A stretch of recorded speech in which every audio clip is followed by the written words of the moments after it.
welcome back to part 2 of our Multiply series.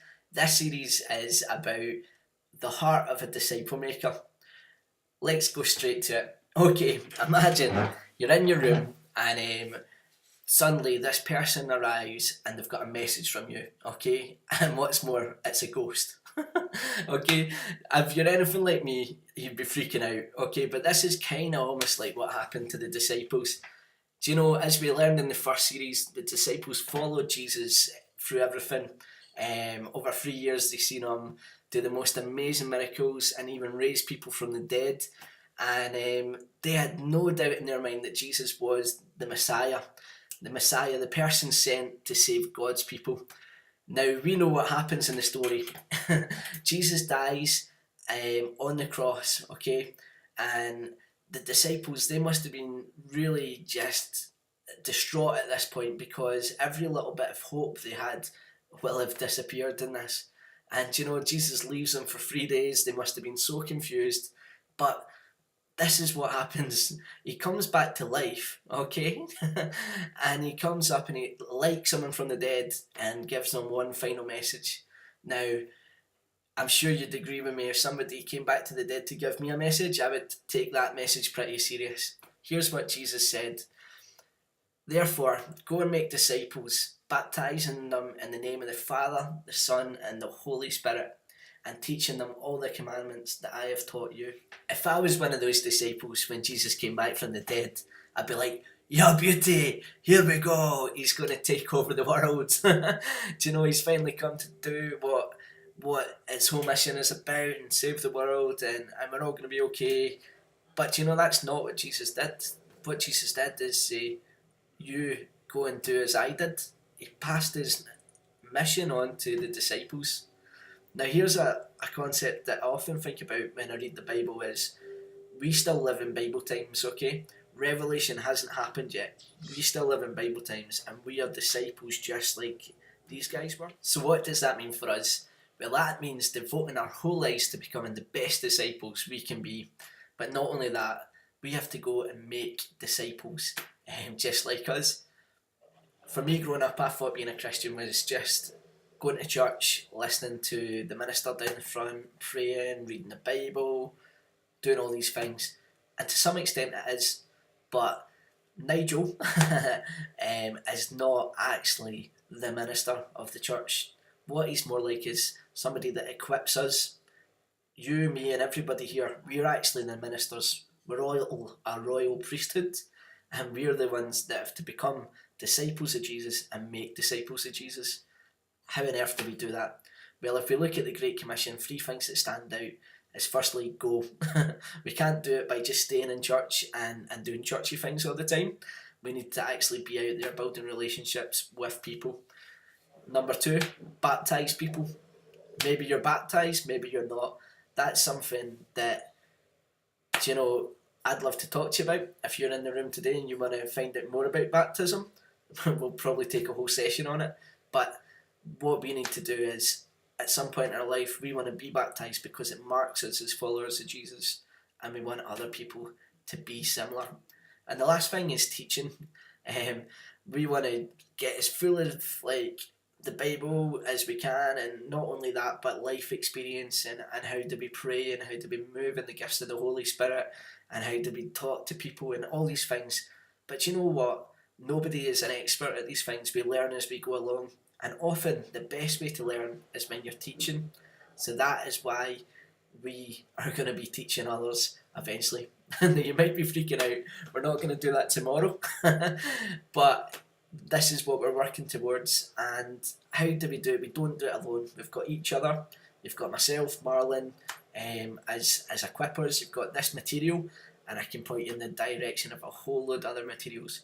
But just have that in mind, that as we're learning to become disciples, it's not just for us, it's so we can help other people become disciples as well. Okay, so here's a massive question.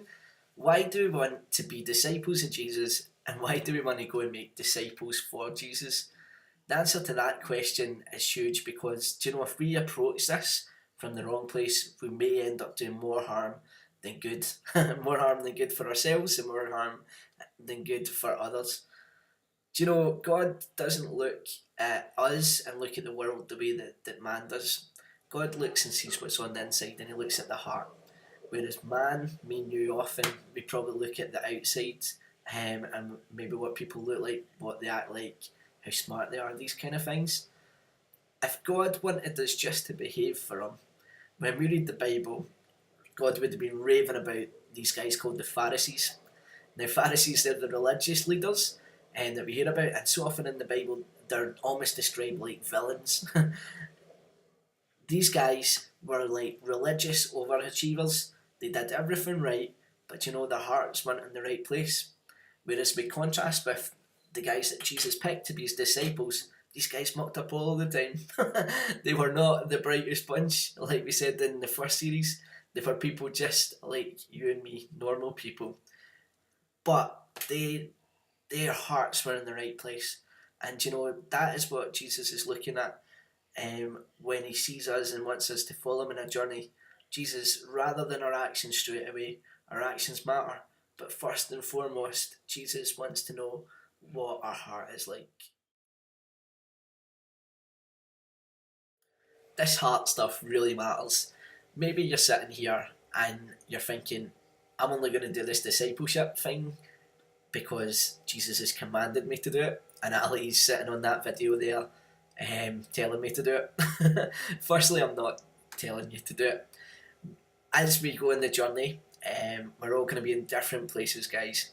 But whatever we do, we want to be doing it out of a place of joy. We want to be having fun with it, and we want to be willing and eager. And Peter, God describes shepherding and leading, and he talks about doing it from a place of eagerness and being willing to do it.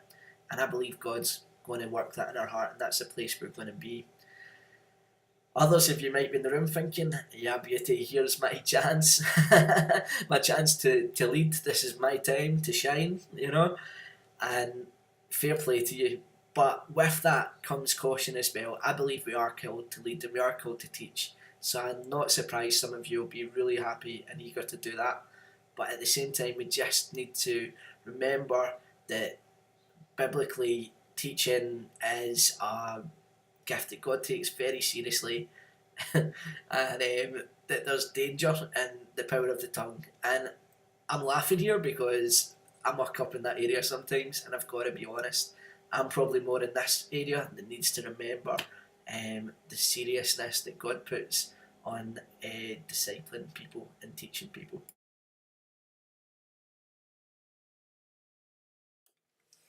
One of the most important things in this discipleship making process is actually, let's remember to keep the real thing the real thing. It's all about love. There's a verse in 1 Corinthians where Paul is talking about having everything in the world basically, but if we don't have love, then we're nothing and we're worth nothing. In fact, he describes us to be like clashing cymbals or clanging gongs, and really what he's getting at there is if we're approaching people to disciple them without love, then we're just going to be annoying. Like someone coming up and smashing a cymbal behind your ear, you're just going to annoy them. People know what's authentic and what's not. And really what we need to come back to every time is before we do the Great Commission, this making disciples, we need to always remember the Great Commandments, loving God and loving people and loving ourselves. These are the areas that we really need to grow in. And I guess my question to you would be, when you're in a room with people, how do you view people? Some of us might view some people as a threat. We might be jealous of some people. Some we might just be easy to love. Other people might be like these clashing cymbals and they just annoy us. But when we are wanting to have an impact on people, the only way we're ever going to do that is by loving them first. And for us to do that, firstly, we need to be filled with God's love, and it's all about that. So we really need to keep on making this habit of asking God to fill us with His love. Without that, we can't love anyone. We only love because we're first loved. So wherever you are in this stage of becoming a disciple or making disciples, let's make sure we position ourselves in a place that we can be filled with God's love first and foremost. So as we continue on this journey of becoming disciples who make disciples, something we really want to be really good at is being people that can practice what we preach.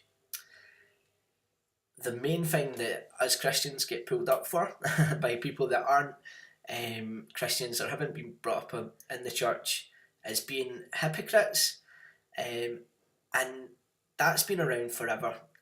When we look at Jesus' teaching, he speaks of the Pharisees as hypocrites, and he says to his disciples, fair enough, listen to what these guys have got to say because their teaching's quite good, but don't live as they live, don't practice what they practice, because although they teach the right thing, they don't behave in that way. There's a verse in Hebrews that goes on to take that a little bit further, and it's talking about the teachers that we have in life, that it's great to listen to what they've got to say, but even more than that, let's watch how they live their life. Let's see how their life pans out, because if we're going to be people that imitate Jesus, just like we're imitating our teachers, we want to make sure that they've got a lifestyle that's worth imitating. And that's something I need to have, and that's something you need to have. We need to have lifestyles that are worth imitating because we practice what we preach. It's easy to have as a theory, but my goodness, it's difficult to live by, to take literally. And really, that's what one of the main things that's standing out to me as we're doing this series is everything we read in the Bible, everything we're learning, we have to take literally, not just as theory. So we are going to muck up when it comes to lifestyle. We might be able to preach something and we won't always get it right. But you know what? Jesus isn't asking for us to be perfect. He doesn't necessarily want perfection, but he wants us to count the cost of following him. And the most amazing thing about being on a journey as a disciple, for me, is I've seen my life completely transform to such the best life that I couldn't think possible years ago. And I want that for other people. So if we want to be people that have our own lives transformed and also see that other people, maybe some of them are in a good place, but they're going to be great. Maybe some people are in a not so good place and they're going to be good to begin with. But this whole thing is about our lives transforming to become better and us helping other people have the best life possible. Because in John 10:10, Jesus says, the enemy comes to steal, kill and destroy, but I have come that you may have life to the full.